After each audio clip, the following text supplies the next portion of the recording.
IronCAD continues to improve its performance with large data sets, and in this version, you'll notice we've added some new capabilities to improve it even further. For example, in this model, when we rotate it, you'll see that it actually changes a few settings on your model. Notice the transparency changed to a lower quality and our edges on our model turned off. But we get relatively smooth performance around 10 frames per second.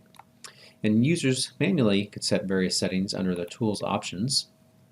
Under Performance, you could turn off various settings like hide small parts, turning off this edge display and the low quality transparency. There's also a new option that even goes a little further than this, but really is needed for people that like to put material settings on their geometry. For example, in this model, you'll notice there's a few transparency settings here and on this housing, and also materials on our pipes such as reflection intensities, highlight intensities, things like that, that really make it look more visual but also give an impact on the performance. If you right click in your background and go to Realistic, and under Dynamic Mode Settings, there is a new option called Simplified Model Surface Display.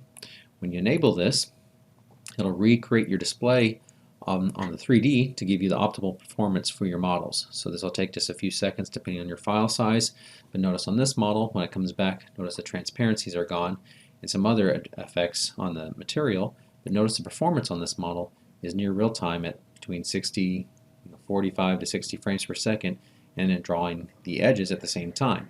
So this really gives you optimal performance capabilities, especially when you have large assemblies that may have image textures, bump maps applied to various parts in your model. So if you really wanted optimal performance, turn this option on and you can zoom in and interact with your model very quickly, and then when you want the realistic performance or realistic effects, you can turn that option off to get back to the realistic view of your model.